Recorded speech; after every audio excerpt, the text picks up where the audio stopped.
A loucura ou genialidade de Glauber Rocha. O trágico fim do maior cineasta do Brasil.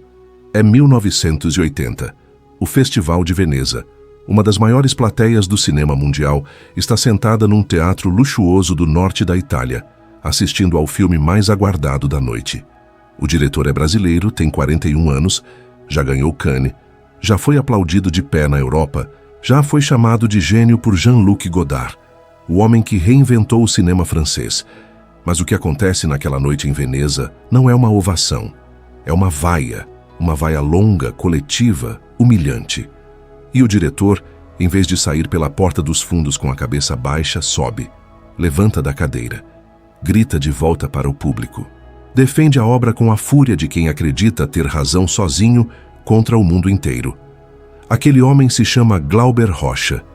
E a pergunta que vai guiar cada minuto desse vídeo é a seguinte: o que estava acontecendo dentro da cabeça dele naquela noite e em todos os anos que vieram antes?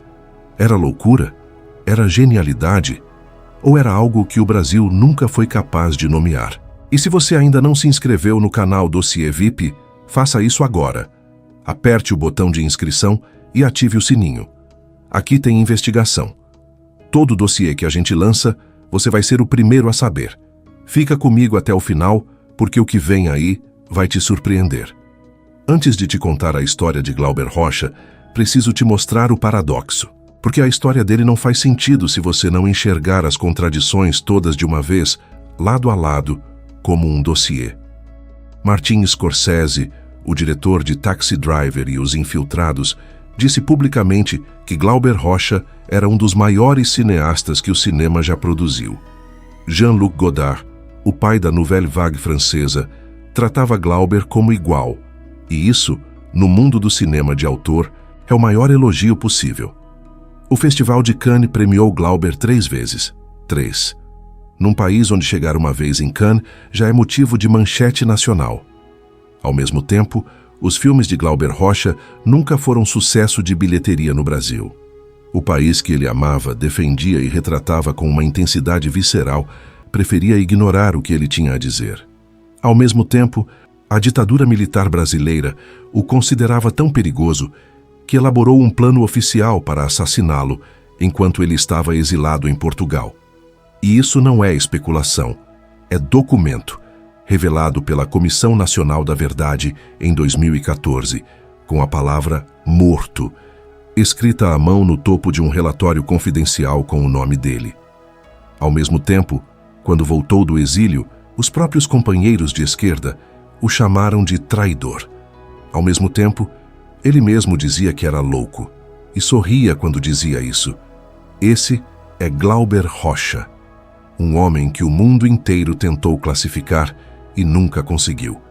E é exatamente por isso que estamos aqui. Para entender Glauber Rocha, você precisa entender de onde ele veio. E não estou falando só de geografia. Estou falando de estrutura emocional. Glauber Pedro de Andrade Rocha nasceu em 14 de março de 1939, em Vitória da Conquista, no interior da Bahia.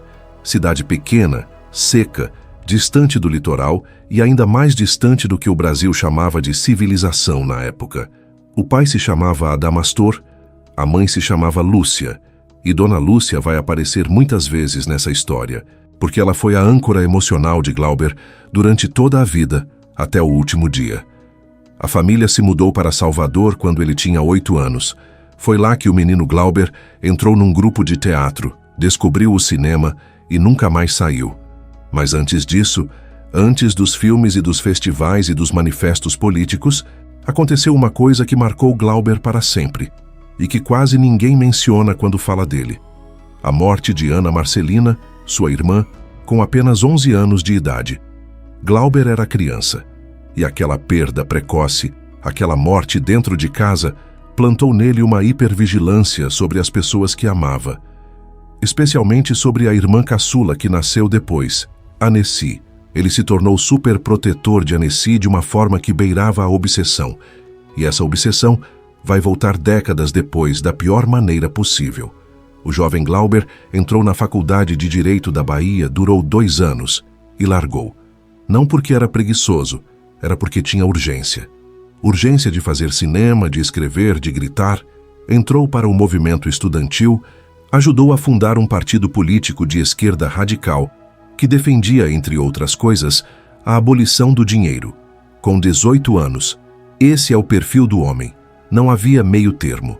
Nunca houve.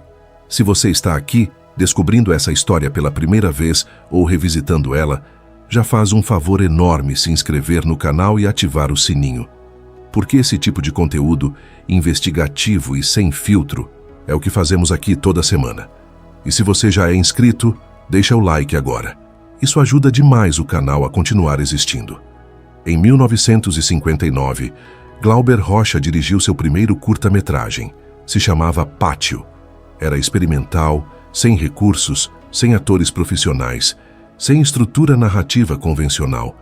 Era exatamente o tipo de filme que a indústria cinematográfica da época odiava. E era exatamente o tipo de filme que Glauber queria fazer. Porque Glauber não estava tentando entrar no sistema, estava tentando destruí-lo. O movimento que ele ajudou a criar junto com outros diretores jovens e furiosos se chamou Cinema Novo. E o lema era simples e devastador. Uma câmera na mão e uma ideia na cabeça. Sem estúdio, sem luz artificial, sem script polido, sem conforto. O cinema novo saía para a rua, para o sertão, para a favela, e filmava o Brasil que o cinema comercial da época fingia não existir. As chanchadas, comédias leves e alienantes que dominavam as telas brasileiras nos anos 50, eram exatamente o oposto do que Glauber pregava. Ele escreveu um manifesto que ficou famoso no mundo inteiro: Estética da Fome. E nele dizia uma coisa que nenhum cineasta brasileiro havia dito antes com aquela clareza brutal: a fome não é um tema. A fome é uma linguagem. O Brasil não precisa fazer filmes sobre a fome como quem faz um relatório sociológico. O Brasil precisa fazer filmes que sejam eles mesmos famintos. Famintos de verdade, de forma, de coragem. Em 1964, com 25 anos, Glauber lançou Deus e o Diabo na Terra do Sol. Um filme que se passa no sertão nordestino, com um sertanejo que mata o coronel que o explorava, foge com a mulher e entra numa jornada mística entre um beato e um cangaceiro. A câmera tremia. A luz era a do sol de verdade. A violência era seca e sem redenção. O filme foi indicado à Palma de Ouro em Cannes. Até hoje é considerado o segundo melhor filme brasileiro de todos os tempos. E foi lançado exatamente no mês em que os militares tomaram o poder no Brasil. Não foi coincidência, foi colisão. Quando a ditadura militar se instalou no Brasil em abril de 1964, Glauber Rocha já era um alvo. Seus filmes eram vistos pelo regime como peças de propaganda subversiva. Terra em Transe, lançado em 1967, foi imediatamente proibido pela censura e depois liberado, porque proibir causava mais barulho do que deixar passar. O filme mostrava um país imaginário chamado Eldorado, onde a política era teatro, os líderes eram fantoches e o povo era massa manipulada. Todo mundo sabia de quem e de que ele estava falando. Em 1969, O Dragão da Maldade contra o Santo Guerreiro ganhou o prêmio de melhor direção em Cannes. Glauber Rocha estava no topo do mundo. E o Brasil estava no fundo do poço, sufocado pelo AI-5, o Ato Institucional número 5, que suspendeu direitos, fechou o Congresso e transformou a censura em política de Estado. Em 1971, com o cerco se fechando ao redor do seu nome, Glauber partiu para o exílio. Primeiro o Chile, depois Cuba, depois Espanha, França, Portugal. E foi durante esse exílio que, décadas depois, viemos a saber da coisa mais perturbadora dessa história toda.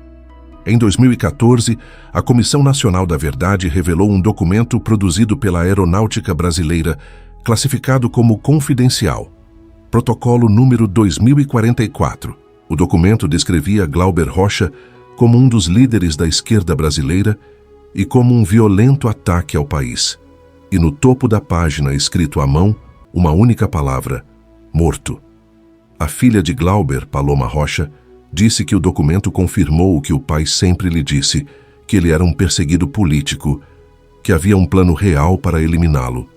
Ele sabia, vivia sabendo, e esse saber constante de que podia ser morto a qualquer momento fez alguma coisa com a mente de Glauber Rocha que é impossível medir com precisão.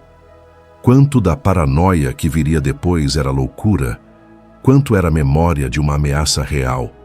Em 1976, Glauber voltou ao Brasil depois de 5 anos de exílio.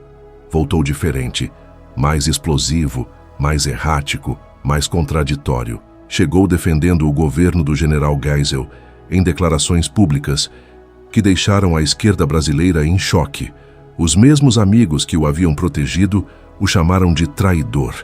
Ele respondeu com mais provocação, mais fogo, mais paradoxo.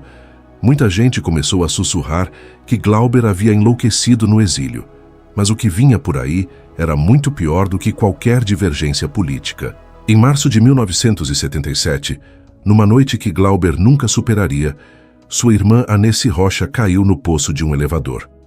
Aneci tinha 34 anos. Era atriz, talentosa, adorada por quem a conhecia. Era casada com o cineasta Walter Lima Jr. e morreu de uma forma brutal e sem sentido, num daqueles acidentes que a vida oferece sem pedir licença. Para qualquer pessoa, seria devastador. Para Glauber, que havia perdido outra irmã na infância, que havia se tornado superprotetor de Aneci exatamente por causa daquela perda anterior, foi o fim de algo. Não o fim da vida, mas o fim de uma versão de si mesmo. Glauber não aceitou que foi acidente. Não conseguiu. A mente dele precisava de um culpado, de uma explicação, de uma narrativa que fizesse sentido. Ele, que havia sido repórter policial na Bahia quando jovem, passou a percorrer as noites do Rio de Janeiro, em busca de pistas. Escreveu 9 páginas à polícia tentando provar que havia sido um crime. Acusou publicamente Walter Lima Jr., o marido de Aneci, de ser o assassino. E gritava para todos que quisessem ouvir: "Eu tenho um cadáver dentro de casa e o próximo será o meu." As pessoas ao redor não sabiam o que fazer com aquilo. Alguns achavam que era loucura clínica. Outros achavam que era dor pura vestida de delírio. E talvez as duas coisas fossem a mesma coisa. Após a morte de Aneci, Glauber mergulhou num apartamento pequeno em Ipanema, onde, segundo quem o conhecia, a sala de visitas vivia cheia e a cozinha vazia. Era uma imagem perfeita da sua situação. Todo mundo queria estar perto dele, absorver a energia dele, ouvir as ideias dele, mas ninguém estava alimentando o homem. Financeiramente, Glauber estava em ruínas. Intelectualmente, estava em ebulição. Escrevia sem parar, dava entrevistas explosivas, planejava projetos impossíveis. Num jornal governista, o Correio Brasiliense, publicou textos em troca de hospedagem e alimentação. E numa dessas colunas, escreveu uma frase que corta: "Sou um homem pobre e doente. Querem acabar comigo." Em 1980, depois de anos de burocracia, brigas com produtores e financiamentos que surgiam e sumiam, Glauber finalmente terminou A Idade da Terra. Era o filme mais radical que havia feito, sem roteiro fixo, com atores que improvisavam em cenas que o próprio diretor mudava na hora das filmagens, com imagens que não seguiam nenhuma lógica narrativa convencional. Tarcísio Meira estava no elenco. Ana Maria Magalhães também, mas nenhum deles sabia exatamente qual era o seu personagem. Glauber dizia coisas como: "Faz aí um sapatão, agente da CIA", qualquer loucura durante as gravações. O resultado era um filme que parecia menos um longa-metragem e mais o interior da mente de alguém que estava travando uma guerra particular contra todas as convenções que o mundo havia criado. O Festival de Veneza selecionou o filme, e o que aconteceu lá já sabemos. Vaias. Mas o que você talvez não saiba é o que Glauber planejava fazer a seguir. Já tinha na cabeça um filme chamado O Império de Napoleão. Já havia confirmado Orson Welles no elenco. Welles pediu apenas hospedagem confortável e garrafas de uísque, sem cachê. Jack Nicholson estava nos planos. Jane Fonda também. Era grandioso, descabido e completamente coerente com quem Glauber sempre havia sido. O problema é que o tempo estava acabando. E ele sabia. Aqui está o detalhe que muda tudo. O detalhe que, quando você soube, faz você reler toda a história de Glauber Rocha com outros olhos. Ainda adolescente, Glauber Rocha escreveu uma carta. Numa época em que ele tinha a vida inteira pela frente, quando Deus e o diabo ainda não havia sido filmado, quando Khan era apenas um sonho distante, quando a ditadura ainda não havia chegado, ele escreveu que iria morrer aos 42 anos. Não como desejo, como certeza, como quem anota um dado que já conhece. Décadas depois, em agosto de 1981, Glauber viajou a Lisboa para participar de um ciclo de filmes organizado pela Cinemateca Portuguesa. E, ao chegar, disse aos amigos que o receberam uma frase que ficou registrada na memória de quem estava lá. Vim para morrer em Portugal. Ninguém levou a sério. Ou levaram, mas não souberam o que fazer com isso. Semanas depois, ele foi internado às pressas depois de um mal súbito. Disse aos médicos que estava sentindo muita angústia. Entrou em coma. E quando foi transferido inconsciente para o Rio de Janeiro, a última viagem, o retorno definitivo ao Brasil, tinha exatamente 42 anos. A carta da adolescência havia se cumprido com uma precisão que não tem explicação racional. Chama isso do que quiser. Premonição, consciência trágica, autoconhecimento de uma profundidade que assusta. Mas não chama de loucura, porque loucos não preveem o próprio fim com décadas de antecedência. Ou talvez chamem. Talvez seja exatamente isso que separa o gênio do louco. E talvez essa linha nunca tenha existido em Glauber Rocha. Nos meses que antecederam a morte, Glauber vivia em Sintra, Portugal. Chamava aquele lugar de o mais bonito do mundo. Acordava cedo, tomava café, escrevia até o meio-dia, ouvia Vila Lobos, escrevia cartas para a mãe Lúcia, com uma regularidade que dizia muito sobre onde ele buscava chão. A esposa colombiana, Paula Gaitán, fotógrafa e atriz, estava ao lado dele com os 2 filhos pequenos, Ava e Eric, mas o casamento havia se desgastado. Paula não entendia os enigmas do marido, não compartilhava a penúria com a mesma resignação, e a distância entre os dois havia se tornado um silêncio permanente. Glauber ainda escrevia, ainda planejava filmes, ainda finalizava a revolução do cinema novo, uma antologia de textos críticos que seria publicada poucos dias antes de sua morte. Era um homem que não parava, que não sabia parar, que provavelmente temia o que encontraria se parasse. A broncopneumonia foi avançando silenciosa por mais de um mês. Quando os sintomas se tornaram impossíveis de ignorar, a internação foi de emergência. O coma veio rápido. A transferência para o Rio de Janeiro foi feita com ele inconsciente. Voltou para o Brasil pela última vez sem poder vê-lo. Morreu em 22 de agosto de 1981. A causa oficial foi septicemia, um choque bacteriano generalizado provocado pela pneumonia. Tinha 42 anos, exatamente como havia escrito décadas antes. E a mãe, Dona Lúcia, que havia sobrevivido ao exílio do filho, à morte trágica da filha Annecy, ao acidente do marido Adamastor, disse o que nenhum laudo médico conseguiria dizer. Glauber morreu de uma doença chamada Brasil. Então voltamos à pergunta, loucura ou genialidade? Que a resposta honesta é que essa pergunta, do jeito que está formulada, é uma armadilha, porque ela pressupõe que loucura e genialidade são coisas opostas. E Glauber Rocha passou a vida inteira provando que não são. Ele mesmo disse, pouco antes de morrer, numa daquelas entrevistas onde parecia estar transmitindo alguma coisa urgente: a obra de arte é um produto da loucura, no sentido que fala Fernando Pessoa. A loucura como lucidez, como libertação do inconsciente.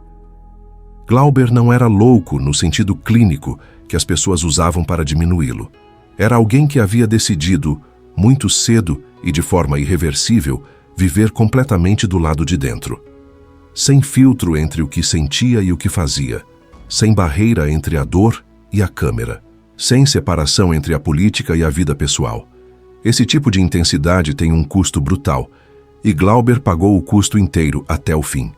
O Brasil não soube o que fazer com ele em vida, ignorou seus filmes nas bilheterias, perseguiu-o com documentos que pediam sua morte, chamou-o de traidor quando voltou do exílio, vaiou-o em Veneza através da voz de uma plateia europeia que havia perdido a paciência com sua radicalidade. E depois, quando ele morreu, começou a colocá-lo em lista de patrimônio cultural. 5 filmes seus estão entre os melhores da história do cinema brasileiro. Scorsese e Godard continuam citando seu nome décadas depois. Então talvez a pergunta certa não seja se Glauber Rocha era louco ou gênio. Talvez a pergunta certa seja outra. Um país que não consegue sustentar seus próprios gênios enquanto eles vivem. Quem, nessa história toda, realmente estava fora do juízo? Glauber Rocha morreu em 1981, com 42 anos, exatamente como havia previsto. Deixou filmes que o mundo ainda estuda, frases que ainda cortam, e uma pergunta sobre o Brasil que ainda não tem resposta. A filha Paloma Rocha continua preservando e restaurando a obra do pai. Deus e o Diabo na Terra do Sol está sendo recuperado em 4K. O legado resiste, e esse vídeo existe porque histórias assim precisam ser contadas com o cuidado que merecem. Se você chegou até aqui, muito obrigado. Isso significa que você é exatamente o tipo de pessoa que esse canal quer ter do lado.